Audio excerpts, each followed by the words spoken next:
The following is from the book Billions and Billions by the great Carl Sagan. This is chapter 14, titled The Common Enemy, about U.S.-Soviet relations. It begins with two quotes. The first, "I am not a pessimist. To perceive evil where it exists is, in my opinion, a form of optimism." That was by Roberto Rossellini. The second, "It is only in this moment of time represented by the present century that one species has acquired the power to alter the nature of the world." That was by Rachel Carlson in her book Silent Spring from 1962. Introduction. In 1988, a unique opportunity was presented to me.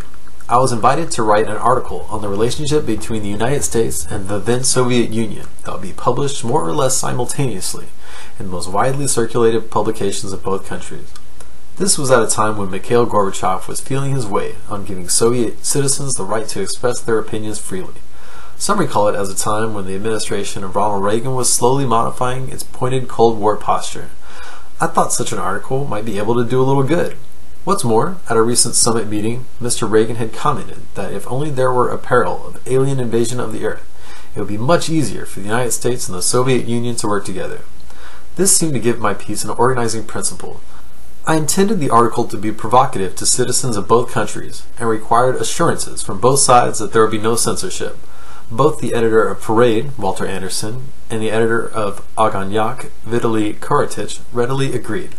Called The Common Enemy, the article duly appeared in February 7, 1988 in the issue of Parade and in the March 12 to 19, 1988 issue of Ogonyok. It was subsequently reprinted in the Congressional Record, won the Olive Branch Award of New York University in 1989, and was widely discussed in both countries. The controversial matters in the article were handled straightforwardly by Parade, with the following introduction. The following article, which is also scheduled to appear in its entirety in Ogonyok, the most popular magazine in the Soviet Union, explores the relationship between our two nations. Citizens of both countries might find some of Carl Sagan's insights uncomfortable and even provocative because, fundamentally, he challenges popular views of each nation's history. The editors of Parade hope that this analysis, as it is read here and in the Soviet Union, constitutes a first step to achieve the very goals the author describes. But things were not so simple, even in the liberalizing Soviet Union of 1988. Koratich had brought a pig in a poke, and when he saw my critical comments on Soviet history and policy, he felt obliged to seek the guidance of higher authority. The responsibility for the article's content, as it appeared in Ogonyok, seems to have rested ultimately with Dr. Georgy Arbatov, director of the Institute of the USA and Canada of the then Soviet Academy of Sciences, a member of the Central Committee of the Communist Party, and a close advisor to Gorbachev. Arbatov and I had privately held several political conversations which had surprised me in their frankness and candor. While, in a way, it is gratifying to see how much of the text was left untouched, it is also instructive to note what changes were made, what thoughts were considered too dangerous for the average Soviet citizen. The article. "If only," said the American president to the Soviet General Secretary, "extraterrestrials were about to invade, then our two countries could unite against the common enemy." Indeed, there are many instances when deadly adversaries, at one another's throats for generations, put their differences aside to confront a still more urgent threat. The Greek city-states against the Persians, the Russians and the Polotskis, who had once had Kiev, against the Mongols, or for that matter, the Americans and the Soviets against the Nazis. An alien invasion is, of course, unlikely, but there is a common enemy. In fact, a range of common enemies, some of unprecedented menace, each unique to our time. They derive from our growing technological powers and from our reluctance to forego perceived short-term advantages for the longer-term well-being of our species. The innocent act of burning coal and other fossil fuels increases the carbon dioxide greenhouse effect and raises the temperature of the Earth, so that in less than a century, according to some projections, the American Midwest and the Soviet Ukraine, current breadbaskets of the world, may be converted into something approaching scrub deserts. Inert, apparently harmless gases used in refrigeration deplete the protective ozone layer. They increase the amount of deadly ultraviolet radiation from the sun that reaches the surface of the Earth, destroying vast numbers of unprotected microorganisms that lie at the base of a poorly understood food chain, at the top of which precariously teeter we. American industrial pollution destroys forests in Canada. A Soviet nuclear reactor accident endangers the ancient culture of Lapland. raging epidemic disease spreads worldwide, accelerated by modern transportation technology. And inevitably, there will be other perils that with our usual bumbling, short-term focus, we have not yet even discovered. The nuclear arms race, jointly pioneered by the United States and the Soviet Union, has now booby-trapped the planet with some 60,000 nuclear weapons, far more than enough to obliterate both nations, to jeopardize the global civilization, and perhaps even to end the million-year-long human experiment. Despite indignant protestations of peaceable intent and solemn treaty obligations to reverse the nuclear arms race, the United States and the Soviet Union together still somehow managed to build enough nuclear weapons each year to destroy every sizable city on the planet. When asked for justification, each earnestly points to the other. In the wake of the Challenger space shuttle and Chernobyl nuclear power plant disasters, we are reminded that catastrophic failures in high technology can occur despite our best efforts. In the century of Hitler, we recognize that madmen can achieve absolute control over modern industrial states. It is only a matter of time until there occurs some unanticipated subtle error in machinery of mass destruction, or some crucial communications failure, or some emotional crisis in an already burdened national leader. Overall, the human species spends almost $1 trillion a year, most of it by the United States and the Soviet Union, in preparations for intimidation and war. Perhaps, in retrospect, there will be little motivation, even for malevolent extraterrestrials, to attack the Earth. Perhaps, after a preliminary survey, they might decide that it is more expedient just to be patient for a little while and wait for us to self-destruct. We are at risk. We do not need alien invaders. We have all by ourselves generated sufficient dangers, but they are unseen dangers, seemingly far removed from everyday life, requiring careful thought to understand, and involving transparent gases, invisible radiation, nuclear weapons that almost no one has actually witnessed in use, not a foreign army intent on plunder, slavery, rape, and murder. Our common enemies are harder to personify, more difficult to hate than a Shoshana, a Khan, or a Fuhrer. And joining forces against these new enemies requires us to make courageous efforts at self-knowledge, because we ourselves, all the nations of the earth, but especially the United States and the Soviet Union, bear responsibility for the perils we now face. Our two nations are tapestries woven from a rich diversity of ethnic and cultural threads. Militarily, we are the most powerful nations on earth. We are advocates of the proposition that science and technology can make life better for all. We share a stated belief in the right of the people to rule themselves. Our systems of government were born in historic revolutions against injustice, despotism, incompetence, and superstition. We came from revolutionaries who accomplished the impossible, freeing us from tyrannies entrenched for centuries and thought to be divinely ordained. What will it take to free us from the trap we have set for ourselves? Each side has a long list of deeply resented abuses committed by the other. Some imaginary, most, in varying degrees, real. Every time there is an abuse on one side, you can be sure of some compensatory abuse by the other. Both nations are full of wounded pride and professed moral rectitude. Each knows in excruciating detail the most minor malefactions of the other, but hardly even glimpses at its own sins and the suffering its own policies have caused. On each side, of course, there are good and honest people who see the dangers their national policies have created, people who long, as a matter of elementary decency and simple survival, to put things right. But there are also, on both sides, people gripped by a hatred and fear intentionally fanned by the respective agencies of national propaganda, people who believe their adversaries are beyond redemption, people who seek confrontation. The hardliners on each side encourage one another. They owe their credibility and their power to one another. They need one another. They are locked in a deadly embrace. If no one else, alien or human, can extricate us from this deadly embrace, then there is only one remaining alternative. However painful it may be, we will just have to do it ourselves. A good start is to examine the historical facts as they may be viewed by the other side, or by posterity, if any. Imagine first a Soviet observer considering some of the events of American history. The United States, founded on principles of freedom and liberty, was the last major nation to end chattel slavery. Most of its founding fathers, George Washington and Thomas Jefferson among them, were slave owners, and racism was legally protected for a century after the slaves were freed. The United States has systematically violated more than 300 treaties it signed, guaranteeing some of the rights of the original inhabitants of the country. In 1899, 2 years before becoming president, Theodore Roosevelt, in a widely admired speech, advocated righteous war as the sole means of achieving national greatness. The United States invaded the Soviet Union in 1918 in an unsuccessful attempt to undo the Bolshevik Revolution. The United States invented nuclear weapons and was the first and only nation to explode them against civilian populations, killing hundreds of thousands of men, women, and children in the process. The United States had operational plans for the nuclear annihilation of the Soviet Union before there even was a Soviet nuclear weapon, and it has been the chief innovator in the continuing nuclear arms race.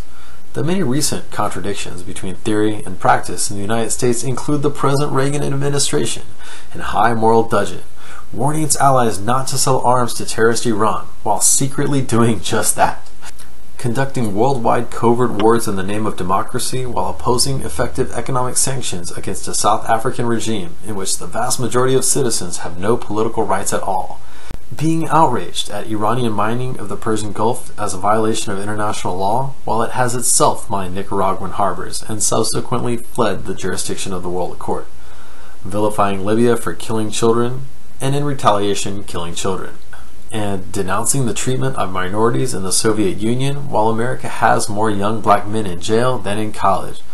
This is not just a matter of mean-spirited Soviet propaganda.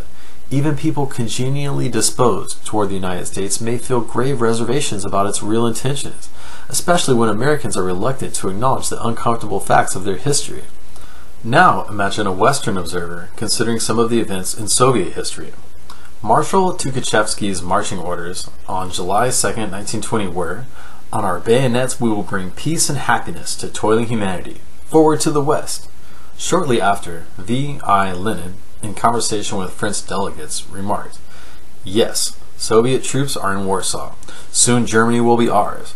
We will reconquer Hungary. The Balkans will rise against capitalism. Italy will tremble. Bourgeois Europe is cracking at all it seems in the storm." Then, contemplate the millions of Soviet citizens killed by Stalin's deliberate policy in the years between 1929 and World War II. Enforced collectivization, mass deportation of peasants, the resulting famine of 1932 and 33, and the Great Purges, in which almost the entire Communist Party hierarchy over the age of 35 was arrested and executed, and during which the new constitution that allegedly safeguarded the rights of Soviet citizens was proudly proclaimed. Then consider Stalin's decapitation of the Red Army, the secret protocol to his non-aggression pact with Hitler, and his refusal to believe a Nazi invasion of the USSR even after it had begun, and how many millions more were killed in consequence. Think of Soviet restrictions on civil liberties, freedom of expression and the right to immigrate, and continuing endemic anti-Semitism and religious persecution. If, then, shortly after your nation is established, your highest military and civilian leaders boast about their intentions of invading neighboring states, if your absolute leader for almost half your history is someone who methodically killed millions of his own people, if, even now, your coins display your national symbol emblazoned over the whole world, you can understand that citizens of other nations, even those with peaceful or credulous dispositions, might be skeptical of your present good intentions, however sincere and genuine they may be. This is not merely a matter of mean-spirited American propaganda. The problem is compounded if you pretend such things never happen. "No nation can be free if it oppresses other nations," wrote Frederick Engels. At the London Conference of 1903, Lenin advocated for the complete right of self-determination of all nations. The same principles were uttered in almost the exact same language by Woodrow Wilson and by many other American statesmen. But for both nations, the facts speak otherwise. The Soviet Union has forcibly annexed Latvia, Lithuania, Estonia, and parts of Finland, Poland, and Romania, occupied and brought under communist control Poland, Romania, Hungary, Mongolia, Bulgaria, Czechoslovakia, East Germany, and Afghanistan, and suppressed the East German Workers' Uprising of 1953, the Hungarian Revolution of 1956, and the Czech attempt to introduce glasnost and perestroika in 1968. Excluding world wars and expeditions to suppress piracy or the slave trade, the United States has made armed invasions and interventions in other countries on more than 130 separate occasions, including in China on 18 separate occasions, Mexico 13, Nicaragua and Panama 9 each, Honduras 7 times, Colombia and Turkey 6 each, the Dominican Republic, Korea and Japan 5 each, Argentina, Cuba, Haiti, the Kingdom of Hawaii and Samoa 4 each, Uruguay and Fiji, 3 each, Guatemala, Lebanon, and the Soviet Union and Sumatra, 2 each, Grenada, Puerto Rico, Brazil, Chile, Morocco, Egypt, Ivory Coast, Syria, Iraq, Peru, Formosa, the Philippines, Cambodia, Laos, and Vietnam. Footnote. This list, which occasioned some surprise when published in America, is based on compilations by the House Armed Services Committee. Most of these incursions were small-scale efforts to maintain compliant governments or to protect American property and business interests, but some were much larger, more prolonged, and on far deadlier scales. United States armed forces were intervening in Latin America not only before the Bolshevik Revolution, but also before the Communist Manifesto, which makes the anti-communist justification for American intervention in Nicaragua a little difficult to rationalize. The deficiencies of the argument would be better understood, however, had the Soviet Union not been in the habit of gobbling up other countries. The American invasion of Southeast Asia, of nations that never had harmed or threatened the United States, killed 58,000 Americans and more than 1 million Asians. The U.S. dropped 7.5 megatons of high explosives and produced an ecological and economic chaos from which the region has still not recovered. More than 100,000 Soviet troops have, since 1979, been occupying Afghanistan, a nation with lower per capita income than Haiti, with atrocities still largely untold, because Soviets are much more successful than Americans in excluding independent reporters from their war zones. Habitual enmity is corrupting and self-sustaining. If it falters, it can easily be revived by reminding us of past abuses, by contriving an atrocity or a military incident, by announcing that an adversary has deployed some dangerous new weapon, or merely by taunts of naivete or disloyalty when domestic political opinion becomes uncomfortably even-handed. For many Americans, communism means poverty, backwardness, the gulag for speaking one's mind, a ruthless crushing of the human spirit, and a thirst to conquer the world. For many Soviets, capitalism means heartless and insatiable greed, racism, war, economic instability, and a worldwide conspiracy of the rich against the poor. These are caricatures, but not wholly so, and over the years, Soviet and American actions have given them some credence and plausibility. These caricatures persist because they are partly true, but also because they are useful. If there is an implacable enemy, the bureaucrats have a ready excuse for why prices go up, why consumer goods are unavailable, why the nation is non-competitive in world markets, why there are large numbers of unemployed and homeless people, or why criticism of leaders is unpatriotic and impermissible, and especially why so supreme an evil as nuclear weapons must be deployed in the tens of thousands.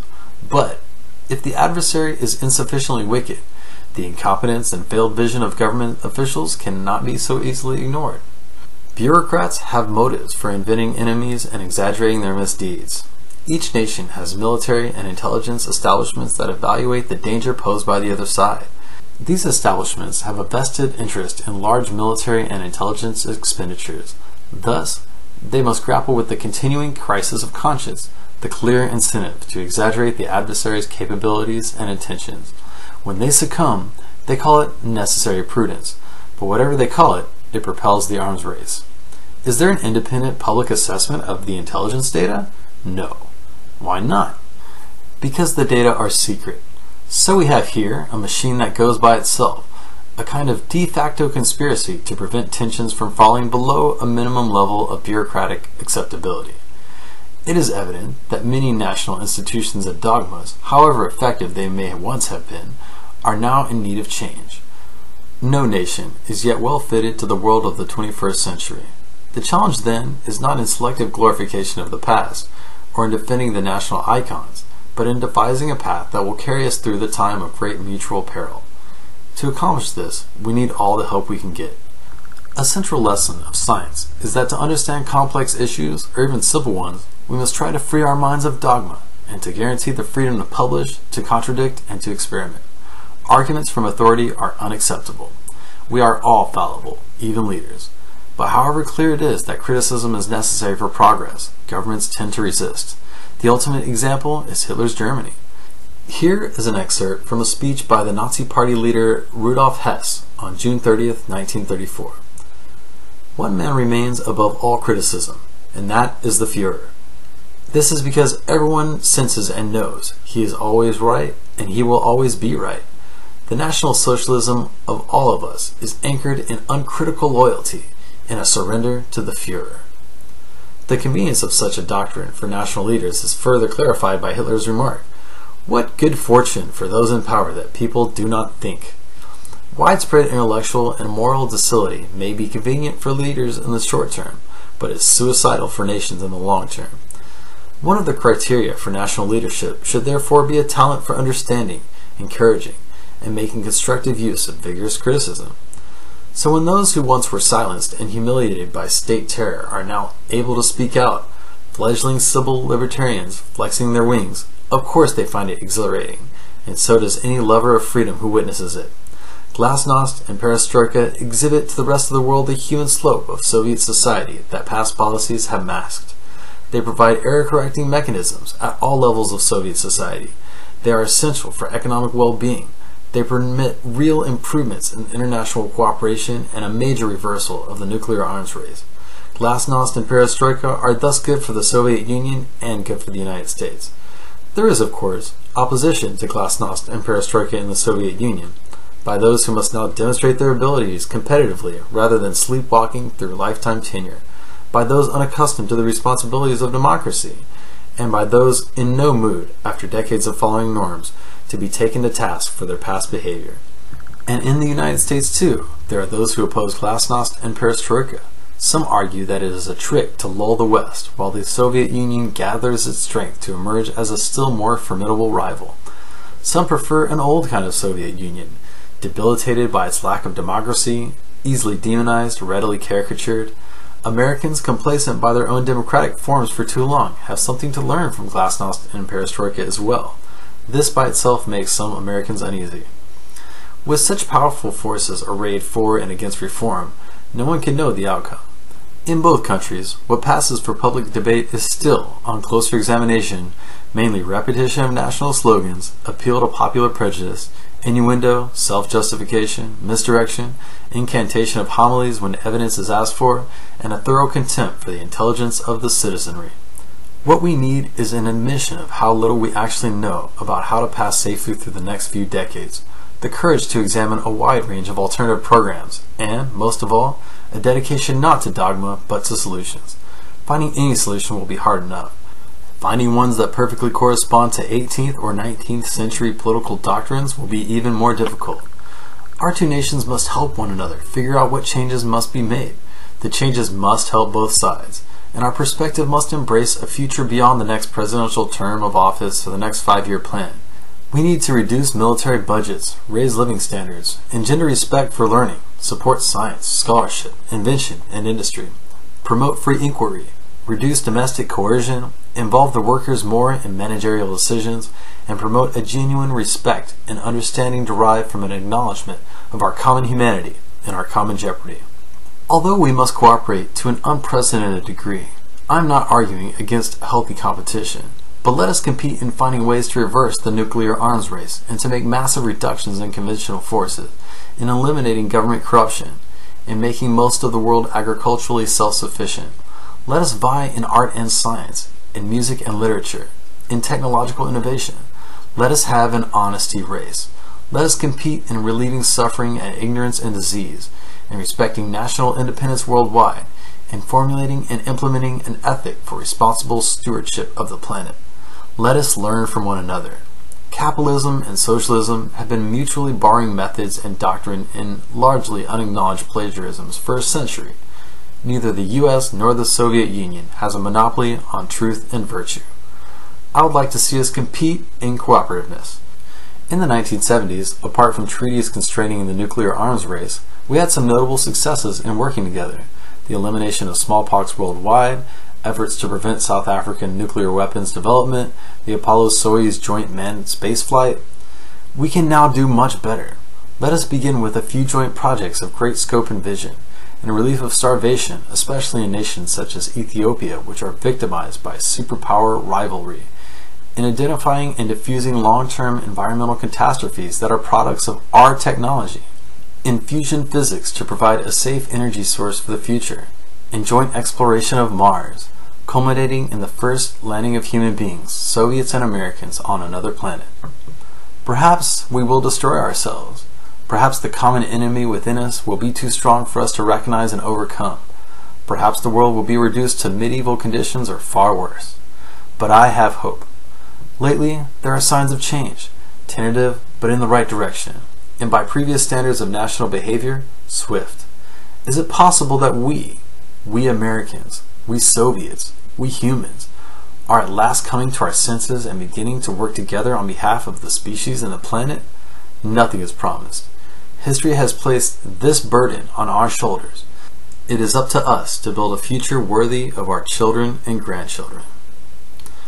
That was chapter 14 of the book Billions and Billions by the great Carl Sagan. I hope you enjoyed it. Anything for Salinas!